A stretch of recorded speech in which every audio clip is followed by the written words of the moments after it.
Okay, so I actually just recorded the whole thing, but my phone was turned. So today I will give you guys an update. I recorded everything in between what you will see now and what happened in the last video, but I don't feel like editing it. So I will just do a quick gun and run shoot of everything that happened, and that way you guys are updated. If I feel like editing it in the future, I will still have it on my phone, but chances are not likely. Okay, so I will now turn my camera and you will see a lot of... As you can see, I built a facade to pull over the reef tank. I have already installed a TL light. It's an old one I had laying around. There are 4 new ATI bulbs in there, the Blue Plus and the Aqua Blue Special. And then I already have 2 radions mounted because I didn't need those. So those are already on here. Then the tank itself is fully scaped. Looks amazing. It's half filled with water because I was actually filling it, and then I realized like, oh, I will be building the facade in here because I cannot build it and put it in here. I need to build it in here. So that's been a lot of work. It's cutting a lot of dust into the tank. So I stopped filling it with water because I need to filter this water before I continue filling it. Otherwise the dust will be in the tank. So I will probably put a power filter on here with a lot of filter floss, and then also some activated carbon for any impurities, because this is still RODI. All my live rock is dead. I know that. I don't mind that. I chose this type of rock before the filtration aspect of it. It has a lot of pores, which ceramics don't have and will probably never have. So yeah. Also, when the corals from my bigger reef come over here, they will bring a lot of biology with them, like bacteria, viruses, fungi inside of them. That way the reef tank will get will get seeded with bacteria, and also a lot of my live rock from that tank will come over here and will also seed the tank. But I am looking to kind of dip them because I feel like I have a little bit too much flatworms on my softies at my parents' house. I don't like that. I don't want to bring that in here. I also have a lot of those tiny blue pipe organs, like little polyps crawling everywhere. I don't want that in this tank. Also some purple sponges. It looked amazing in the beginning, but I'm tired of it, so I don't want it in here. So transferring stuff to here will be a kind of a very fast dipping process. Also, the cube that was upstairs, the 100-liter reef, I tore it down. There was one fish in there I bought at Vivarium. I bought 2 at Vivarium, but 1 jumped out. That's at my parents' place with the surviving corals that were in there. A lot of the mechanical filtration I used on there will be going to an aquarium at my school where I work. So we can have a project, a little reef tank with some soft corals, and the clownfish at my parents' place will go in there, and some royal grama. So yeah, I'm very excited to see how it goes. It's the first time we have a reef tank at school. I am, as far as I know, the only one with experience running a reef tank. So we shall see how it goes. And the vacations, the fish will come home with me and the corals will stay at school because it's easy. It's easier that way. If I cannot get to the school every day, then it's not a problem. So yeah, you can see the sump. I have my Vectra L1 hooked up. In the previous video you should have seen the flow it puts out. It's insane.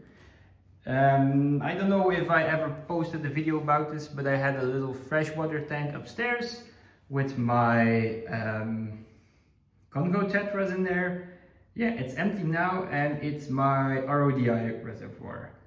So I still need to get an an ATO that's actually capable of pumping enough water in for this reef tank. But that's not necessary right now because, as you can see, it's not filled yet. So I don't need to buy that yet. In Dutch we say everything at its own time. So it's not time for that yet, so we wait. To the people paying attention, you will see cables running from the back to here. Then those will go over into these DJ switches or these power switches. And then I will be able to control everything from outside my tank. So you can't imagine it right now, but this cabinet can slide all over here. It's not on wheels. It's kind of heavy, but it slides. The doors still need to be on there. But my idea right now is I will, how do you say it in English? Like rub it with paper, sand it. I will sand it down, then I will clean the entire facade off, then I will degrease it with ammonia, I think it was, and then I will use boat varnish to varnish the whole facade, and then it can already be on the reef. The reef can get filled. I can then make the doors because I have the one already. I need to make 8 more.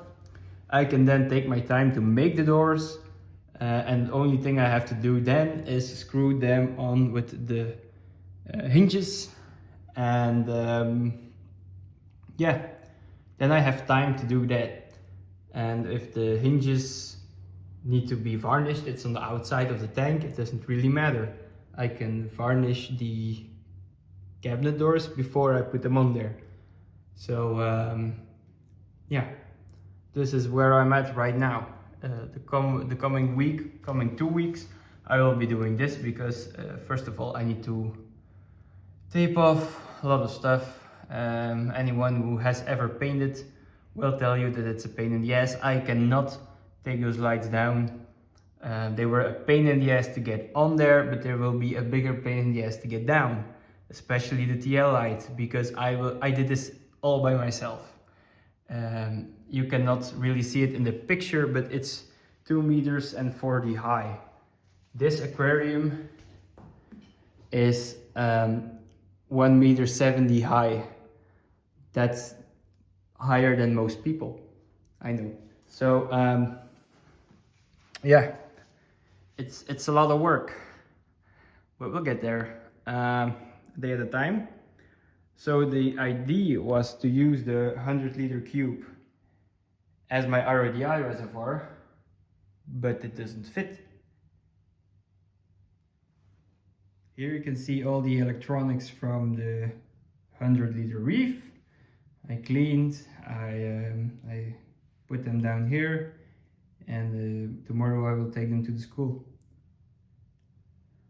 They were a lot of work to clean because the last couple of months I didn't really do the most effort cleaning everything, and that's on me. But you cannot do everything at the same time. That's why you need to prioritize, and that's good for me that I shut down that tank. I shut down my freshwater tank to make some time for this project, because it takes a lot of time doing this stuff. Adding on that, I work full time, so also takes a lot of time to do that. Then you can see some of the wood I have already cut, just waiting to be used. And then I have this bucket filled with coral, rubble, sand and snails that will also be going to the school to cycle that tank a little. I hope you enjoyed this update, and I'll see you in the next one. Also, if you saw the video of my kitchen, yeah, it's getting there. I only need to paint the walls right now. And normally it's not this messy, but I've been cleaning the fish tanks all day. So it's a bit of a mess, but that's okay. Okay, see you in the next one. Bye.